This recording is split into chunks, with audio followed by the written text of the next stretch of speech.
जय श्री राधे कृष्णा। आप सबका हमारे YouTube चैनल जीवन का सही आधार में हार्दिक स्वागत है। आज मैं आपको जो कहानी सुनाने जा रहा हूँ, भगवान पर विश्वास। ये एक ऐसी कहानी है, एक ऐसे वैद्य जी की कहानी है जो कि हमारे लॉर्ड श्री कृष्णा जी पर अटूट विश्वास बनाए हुए थे। कहानी का शुभारंभ करने से पहले बस मैं आपसे ये चाहूँगा कि अगर आपको कहानी अच्छी लगे तो प्लीज़ चैनल को सब्सक्राइब कर दीजिएगा, वीडियो को लाइक कीजिएगा और शेयर कीजिएगा, जिससे हमें प्रेरणा मिलती रहे आगे बढ़ने की। ये कहानी का शुभारंभ होता है एक गांव से। गांव में एक वैद्य जी रहते थे। वो भगवान श्री कृष्ण जी पर अटूट विश्वास बनाए हुए थे। उनके घर में उनकी पत्नी और उनकी एक 8 साल की बेटी रहती थी। वैद्य जी अपना विश्वास भगवान पर कभी टूटने नहीं देते थे। रोज़ के रोज़ उनकी पत्नी उनसे कहती कि आप मरीजों का इलाज फ्री में कर देते हो, जो कुछ देके जाता है उसे रख लेते हो, नहीं देके जाता तो नहीं कुछ कहते। ऐसे कैसे घर चलेगा? हमें भी तो अपनी गृहस्थी चलानी है। अब जब गृहस्थी चलानी है तो उसके लिए पैसा चाहिए। बच्ची अभी 8 साल की है, 10 साल बाद उसकी शादी भी तो करनी है। आप ये बात क्यों नहीं सोचते? तो वैद्य जी का तो बस एक ही कहना था, सब लॉर्ड श्री कृष्णा करेंगे, भगवान श्री कृष्ण करेंगे।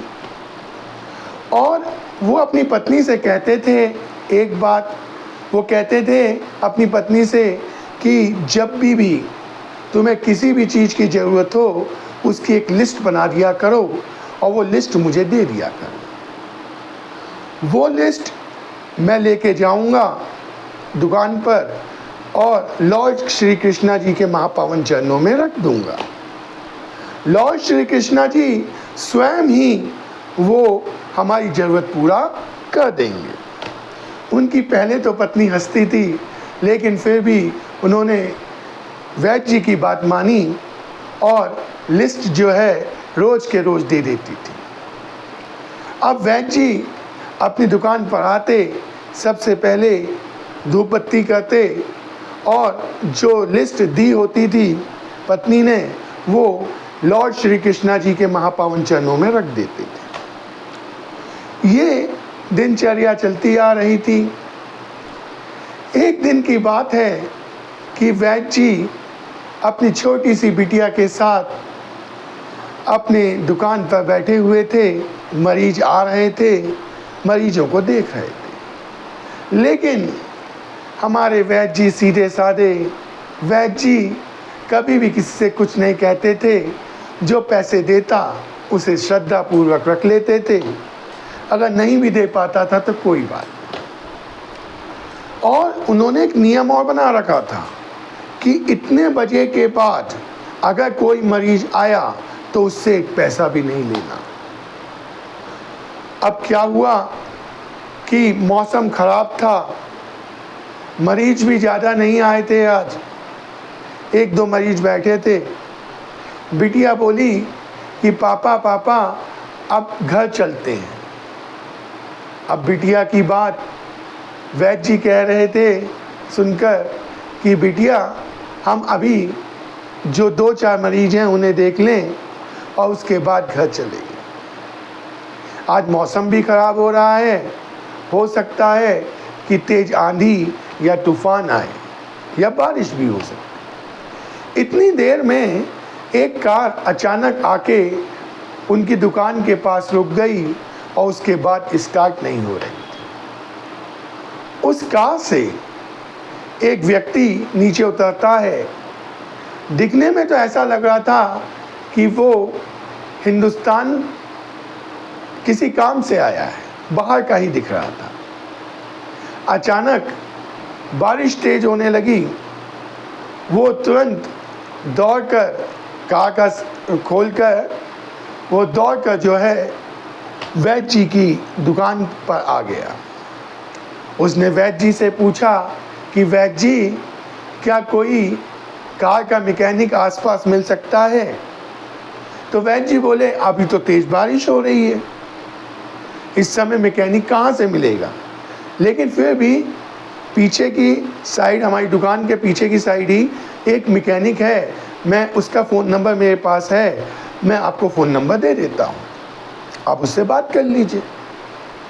वैद्य जी ने फ़ोन नंबर दिया और उस आदमी ने उस मैकेनिक से बात की और उससे कहा कि जितने भी पैसे लेने हों आप आ जाओ और कार को ठीक कर दो। मैकेनिक ने कहा कि बारिश रुकते ही मैं आ जाऊंगा और आपकी कार ठीक कर दूंगा। यहाँ पर वो व्यक्ति वैद्य जी को देखता है और वैद्य जी को देखकर वो हैरान था कि वैद्य जी मरीजों से पैसे अपने आप नहीं कह रहे थे कि भाई मुझे इतनी फीस चाहिए।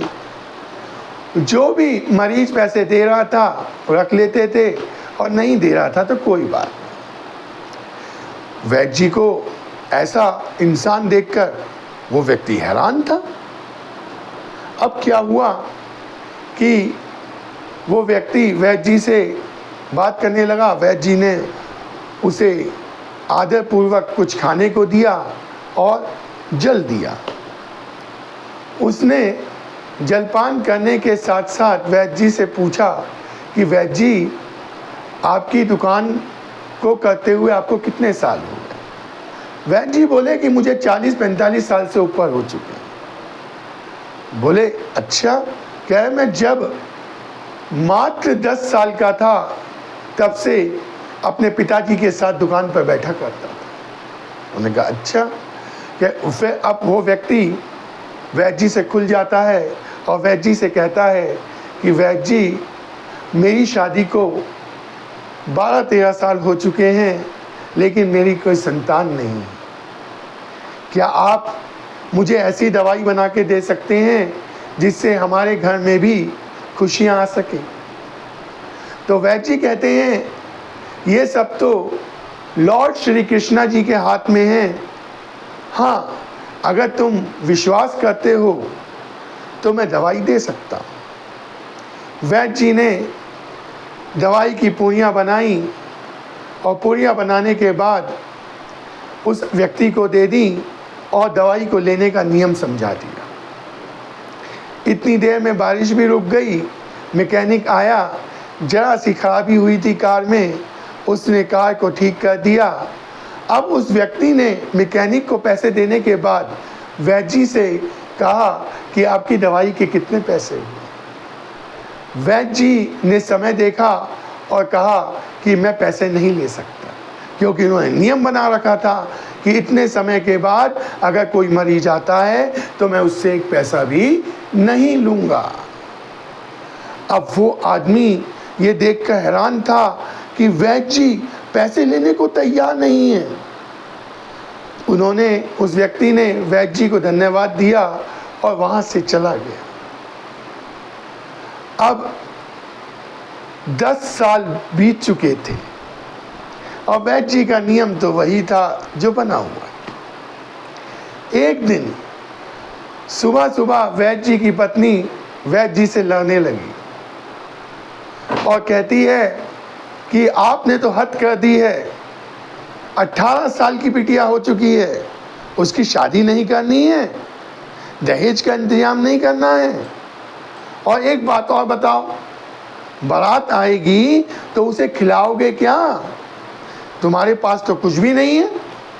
तुमने तो आज तक यही कहते कहते ज़िंदगी बिता दी कि लॉर्ड श्री कृष्णा करेंगे, भगवान श्री कृष्ण करेंगे, हमेशा यही कहते रहते हो तुम तो। अब वैद्य जी ने वही बात कही जो हमेशा कहते थे। वो बोले कि तुम्हें जो जो सामान की ज़रूरत है दहेज के लिए, वैसे जो भी सामान चाहिए तुम लिस्ट में लिख दो, बस मेरा दिमाग मत खाओ। मैं अभी भी यही कहूँगा कि भगवान श्री कृष्ण सब कुछ करेंगे, उन पर अटूट विश्वास बनाए रखो। अब क्या होता है, उनकी पत्नी रोते हुए पूरी लिस्ट बना देती है और लिस्ट बनाने के बाद वैद्य जी के हाथ में दे देती। वैद्य जी लिस्ट को खोल के भी नहीं देखते, कि उसमें क्या क्या सामान लिखा है। वो अपनी जेब में रखते हैं, दुकान पर आ जाते हैं और दुकान पर आने के बाद वही नियमित रूप से धूप बत्ती करते हैं, लॉर्ड श्री कृष्णा जी की पूजा करते हैं और उसके बाद वो लिस्ट उनके महापावन चरणों में रख देते हैं। अब मरीज आ रहे थे, वैद्य जी उन्हें देख रहे थे, जो पैसे देता उससे ले लेते और जो नहीं देता उससे कुछ नहीं कहते। दोपहर के ठीक 3 बजे थे, एक बड़ी सी कार आके वैद्य जी की दुकान पर रुकती है और उस कार में से एक व्यक्ति बाहर निकलता है और उसके साथ साथ 3-4 नौकर ढेर सारा सामान लेकर वैद्य जी की दुकान पर आ जाते हैं। वैद्य जी उन्हें ध्यान से देख रहे होते हैं तो वो आदमी सबसे पहले वैद्य जी के चरणों को छूता है, चरण स्पर्श करता है और कहता है कि वैद्य जी, आपने शायद मुझे पहचाना नहीं। आज से ठीक 10 साल पहले बारिश हो रही थी, मेरी कार खराब हो गई थी, मैं आपकी दुकान पर आके बैठा, आपने मुझे जलपान करवाया और मुझे दवाई भी दी थी। आपके ही आशीर्वाद से मुझे जुड़वा संतान की प्राप्ति हुई, मुझे पिता बनने का सुख मिल सका। वैद्य जी कहते हैं, वो तो लॉर्ड श्री कृष्णा जी की माँ जी थी, उनकी इच्छा थी और तुम्हारी नीयत साफ थी, इसीलिए तुम्हें संतान की प्राप्ति हुई। अब वैद्य जी से वो आदमी कहता है कि वैद्य जी, मैं आज, उस दिन तो आपने मुझसे कुछ नहीं लिया, दवाई का 1 पैसा भी नहीं लिया, आज मैं आपको कुछ देना चाहता हूँ, कृपया मना मत करिएगा। वैद्य जी लेने को तैयार नहीं थे, इतना सारा सामान था, आभूषण थे, यानी ज्वेलरी थी, नए नए कपड़े थे और सब कुछ था और एक बैग में नोट भरे हुए थे, रुपए थे बहुत सारे। मना कर देते हैं, वो आदमी वैद्य जी के चरणों में गिर जाता और कहता है कि आपको ये सब लेना पड़ेगा, उस दिन तो आपने नहीं लिया, आज आपको लेना पड़ेगा। वैद्य जी थक हार कर मान जाते हैं। तभी वैद्य जी को सुबह की बात याद आती है जो पत्नी ने कही थी। वो आदमी जब चला जाता है तो वैद्य जी दौड़ कर मंदिर में जाते हैं, जो दुकान पर ही उन्होंने बनाया हुआ था, लॉर्ड श्री कृष्णा जी का। वो जब लिस्ट उठाते हैं तो उस लिस्ट में वही सामान लिखा हुआ था, जो सामान वो आदमी देके गया था, उतनी ही ज्वेलरी लिखी थी जो वो व्यक्ति देके गया था। और जो पत्नी ने कहा था कि बारात का स्वागत कैसे करोगे, उसके लिए भी तो धन चाहिए होगा, और वो व्यक्ति धन भी देके गया था। वैद्य जी की आंखों में आंसू आ गए।